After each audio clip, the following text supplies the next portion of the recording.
Cambiando los paradigmas. Actualmente todos los países del mundo están reformando su educación pública. Y hay dos razones para esto. La primera es economía.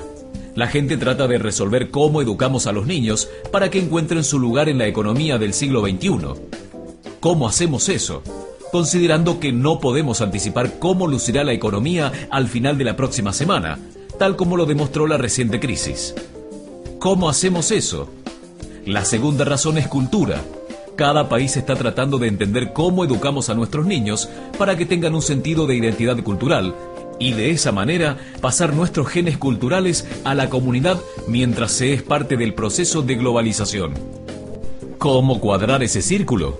El problema es que tratan de llegar a futuro haciendo lo que hicieron en el pasado y alienando de esa manera a millones de niños que no le ven propósito de ir a la escuela. Cuando nosotros íbamos a la escuela, la historia nos enseñaba que si trabajábamos duro y nos iba bien, obteníamos un título universitario y luego un trabajo. Nuestros niños no creen en eso y por cierto no están equivocados. Es mejor tener un título que nada, pero ya no es garantía y particularmente esto te lleva a dejar de lado lo que para ti es importante. Algunas personas dicen que tenemos que elevar los estándares como si se trata de un avance, como si se tratara de un avance. Sí, realmente deberíamos. Si realmente deberíamos, ¿por qué lo bajarías? Me he encontrado con un argumento que los persuade de bajarlos, pero elevarlos, por supuesto que hay que elevarlos. El problema es que el actual sistema educativo fue diseñado y concebido y estructurado para una época diferente. Fue concebido en la cultura intelectual de la Ilustración y en las circunstancias económicas de la Revolución Industrial.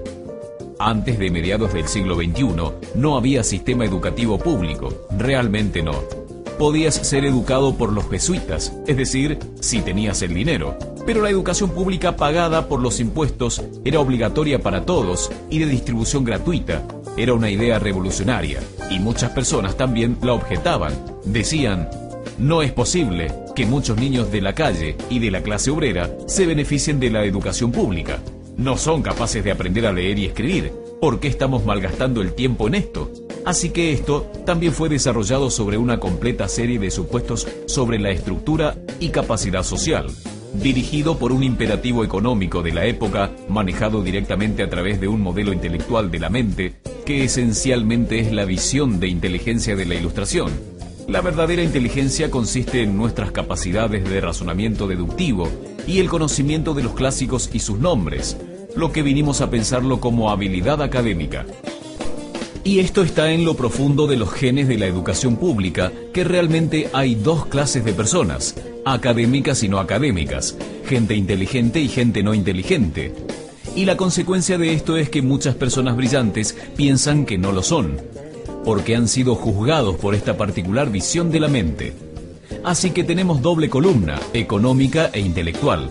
Y mi visión es que este modelo ha causado un caos en la vida de muchas personas. Ha sido fantástico para algunos que se han beneficiado mucho de esto, pero la mayoría de la gente no. En cambio, ellos sufren de esto. Esta es la epidemia moderna y es tan inapropiada como ficticia. Este es el juego del TDAH. Ahora, este es un mapa de TDAH en Estados Unidos o de medicación para TDAH. No me malinterpreten, no quiero decir que no existe el trastorno de déficit de atención e hiperactividad. No estoy calificando para afirmar tal cosa. No soy de la mayoría de los psicólogos y pediatras que sí creen que esto existe, pero es aún algo para debatir. Lo que sí sé como un hecho es que no es una epidemia. Estos niños están siendo medicados tan rutinariamente como nosotros nos sacábamos las amígdalas, basado en los mismos caprichos y en las mismas razones médicas de moda. Nuestros niños están viviendo el período de estímulo más intenso de la historia de la Tierra. Están siendo asediados por información que llama su atención de cada plataforma, computadoras de los iPhones, de avisos publicitarios, de cientos de canales de televisión. Y por eso son penalizados, porque se distraen. ¿De qué? De cosas aburridas, la mayor parte de la escuela. Me parece que no es total coincidencia que el incremento del TDAH fue paralelo al incremento de los exámenes estandarizados. A estos chicos se le da Ritalin.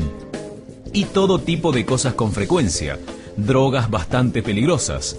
para que se enfoquen y se calmen. Pero de acuerdo a este mapa del déficit de atención, se incrementa a medida que viajas al este del país. En Oklahoma, la gente comienza a perder interés. En Arkansas, apenas pueden pensar correctamente. Y para cuando llegan a Washington, están totalmente perdidos. Y creo que para eso hay una razón aparte.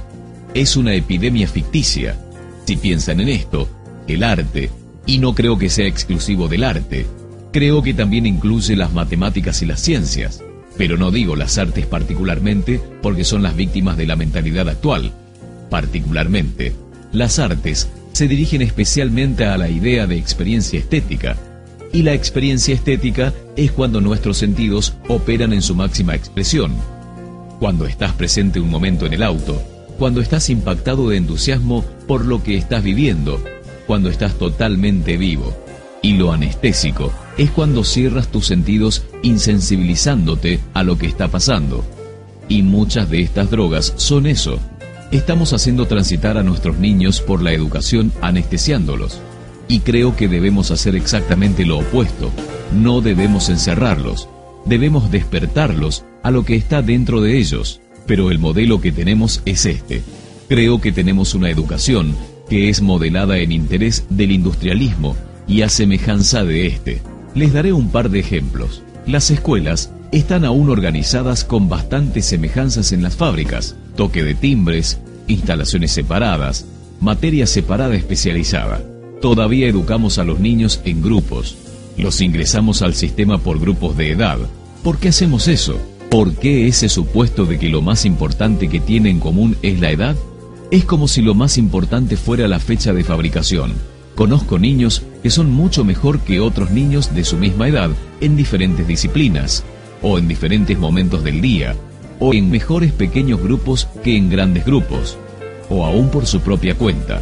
Si están interesados en el modelo de aprendizaje, no se comienza desde una mentalidad de línea de producción. Es esencialmente una mala conformidad que va en aumento.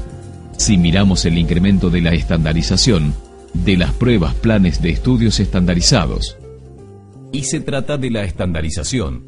Creo que necesitamos ir en la dirección exactamente opuesta. Es lo que quiero decir cuando hablo de cambiar el paradigma. Hay un gran estudio reciente sobre el pensamiento divergente, publicado hace un par de años. El pensamiento divergente no es lo mismo que la creatividad. He definido la creatividad como el proceso de tener ideas originales que tienen valor. El pensamiento divergente no es un sinónimo, pero ayuda. Es una capacidad esencial para la creatividad. Es la habilidad de ver muchas posibles respuestas a una pregunta, muchas formas de interpretar una pregunta, de pensar en lo que Ed Bono llamó pensamiento lateral, de pensar, no solo de forma lineal o convergente, de ver múltiples respuestas y no solo una. Es decir, vamos a probar esto. El ejemplo del bacalao. A la gente se le puede preguntar que diga, ¿cuántos usos se te ocurren para un sujetapapeles? Una pregunta de rutina. La mayoría de la gente puede dar de 10 a 15. La gente buena a esto puede dar 200. Y lo hacen diciendo, ¿puede ser de 61 metros de alto y de goma espuma? Como si un sujetapapeles tuviera que ser Jim, como lo conocemos. El test fue dado a 1.500 personas. Está en un libro llamado Brickpond and Beyond, y en lo práctico del test, si superaba un cierto nivel, eras considerado un genio en el pensamiento divergente. Mi pregunta a esto es, ¿qué porcentaje de la gente encuestada, de los 1.500, tuvo un resultado de nivel genio para el pensamiento divergente? Necesito saber algo más sobre ellos. Eran niños de jardín. ¿Qué piensan? ¿Qué porcentaje de nivel genio? 80. Ok, 90%. ¿80? Ok, 90%. Ahora piensen que fue un estudio longitudinal, así que volvieron a testear a los mismos niños 5 años después de 8 a 10 años. ¿Qué piensan? ¿50? Nuevamente lo volvieron a testear 5 años más tarde, de 13 a 15 años de edad.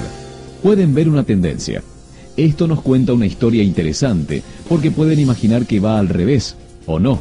Comienza no muy bien, pero te vuelves mejor a medida que creces. Pero esto nos muestra dos cosas. Una es que todos tenemos esta capacidad. Y dos, en su mayor parte, se deteriora. Ahora, ¿qué pasa con estos chicos cuando crecen? mucho. Pero una de las cosas que más convencido estoy es que para entonces se vuelven educados. Pasan 10 años en la escuela donde le dicen que hay una respuesta y está al final. Y no miren, y no copien, porque eso es engañar. Fuera de la escuela a eso le llaman colaboración, pero estamos adentro. Esto no es porque los maestros lo quieran así, sino porque simplemente pasa así. Es porque está en la reserva energética de la educación.